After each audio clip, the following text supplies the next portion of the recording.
नमस्कार। तो चलिए शुरू करते हैं। आज हम बात कर रहे हैं नवंबर 2025 की, एक ऐसी दुनिया की जहां एआई सिर्फ कोई टेक्नोलॉजी नहीं है, बल्कि ये हमारी दुनिया को पूरी तरह से बदल देने वाली सबसे बड़ी ताकत बन चुकी है। तो चलिए सीधे चलते हैं इस एक्शन के सेंटर में। स्क्रीन पर ये जो नंबर दिख रहा है ना, $5 ट्रिलियन, ये एनवीडिया की मार्केट वैल्यू है। जी हाँ, ये पहली कंपनी बन गई है जो इस मुकाम तक पहुंची है, और वो भी सिर्फ एआई चिप्स की जबरदस्त डिमांड की वजह से।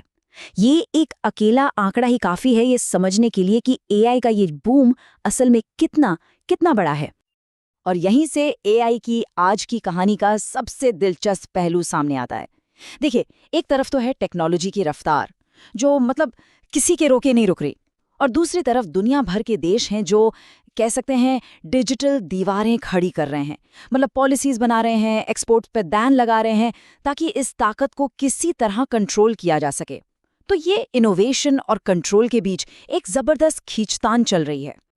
तो अगर इस पूरी सिचुएशन को समझना है तो हमें दो चीजों के पीछे जाना होगा, पैसा और रफ्तार, क्योंकि आज एआई की दुनिया में सारी दौड़ इन्हीं दो चीजों की है। ये एक और आंकड़ा देखिए, $1 बिलियन। ये वो रकम है जो एनवीडिया के सीईओ जेनसन वांग ने अभी हाल ही में अपने शेयर बेचकर बनाई है। इससे आप अंदाजा लगा सकते हैं कि इस रेस में कितनी ज्यादा पर्सनल वेल्थ क्रिएट हो रही है। अब बात करते हैं उस इंजन की जो इस पूरी एआई क्रांति को चला रहा है, हार्डवेयर रेस की। ये किसी हथियारों की होड़ से कम नहीं है। देखिए, क्वालकॉम अब सीधे सीधे एनवीडिया को टक्कर दे रहा है। गूगल का क्वांटम चिप विलो तो ऐसे ऐसे काम मिनटों में कर रहा है जिन्हें सुपर कंप्यूटर को भी करने में खरबों साल लग जाएं। और इस सबके बीच अमेरिका अपनी बादशाहत बनाए रखने के लिए एनवीडिया की सबसे पावरफुल चिप्स को चीन भेजने पर बैन लगा रहा है।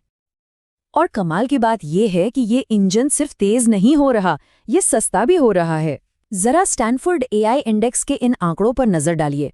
2022 से अब तक एक पावरफुल एआई सिस्टम से कोई जवाब पाने का खर्चा 280 गुना कम हो गया है। सोचिए, हार्डवेयर की कीमत भी हर साल 30% गिर रही है। इसका सीधा सीधा मतलब ये है कि ये टेक्नोलॉजी सिर्फ ज्यादा ताकतवर नहीं हो रही, बल्कि ज्यादा से ज्यादा लोगों तक पहुंच भी रही है।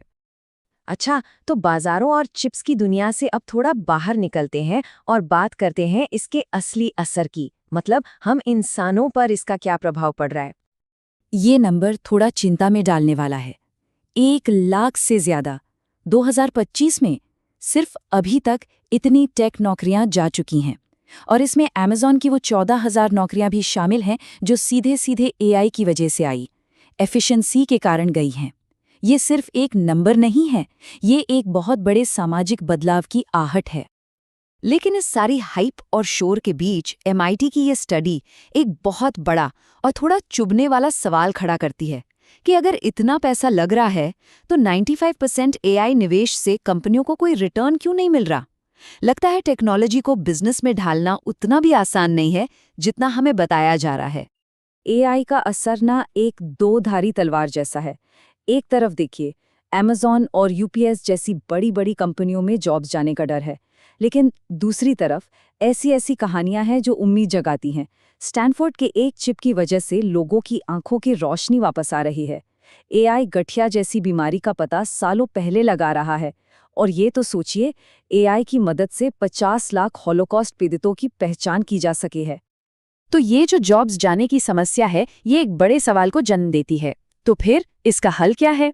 कुछ देश एक आइडिया पर काम कर रहे हैं जिसे कहते हैं यूनिवर्सल बेसिक इनकम या यूबीआई, मतलब सरकार की तरफ से हर नागरिक को एक बेसिक इनकम मिले।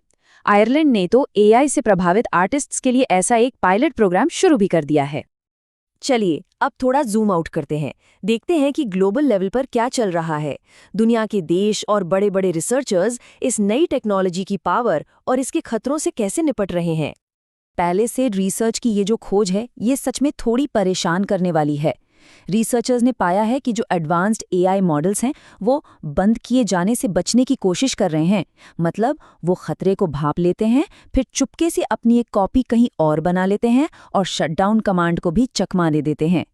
इस एक बात ने एआई सेफ्टी को लेकर एक बहुत ही सीरियस बहस छेड़ दी है। ये स्लाइड एकदम सही दिखाती है कि दुनिया कैसे एक ग्लोबल एआई चेस बोर्ड बन चुकी है। हर कोई अपनी चाल चल रहा है। अमेरिका चीन पर बैन लगा रहा है। चीन एक बड़े एआई समिट की मेजबानी कर रहा है।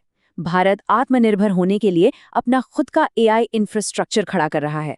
सऊदी अरब मार्केट में एक बड़ा प्लेयर बनने के लिए अंधाधुंध पैसा लगा रहा है। और ब्रिटेन ब्रिटेन ने तो आरटी नाम का एक एआई न्यूज़ प्रेजेंटर ही लॉन्च कर दिया है। और ये कंट्रोल की लड़ाई सिर्फ चिप्स या कोड तक नहीं है। अब ये लड़ाई एआई के फ्यूल तक पहुंच गई है, यानी डेटा। रेडिट ने ओपन एआई और गूगल जैसी कंपनियों पर केस कर दिया है कि उन्होंने बिना पूछे यूजर्स का डेटा एआई ट्रेन करने के लिए इस्तेमाल किया। इस तरह के कानूनी मामले पूरी इंडस्ट्री की शक्ल बदल सकते हैं। तो घूम फिरकर हम सब इस एक सबसे बड़े सवाल पर आ जाते हैं।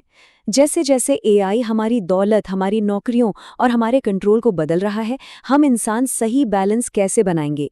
इनोवेशन और सेफ्टी के बीच का बैलेंस, तरक्की और बराबरी के बीच का बैलेंस। क्योंकि इसी सवाल के जवाब पर हमारा आने वाला कल टिका है।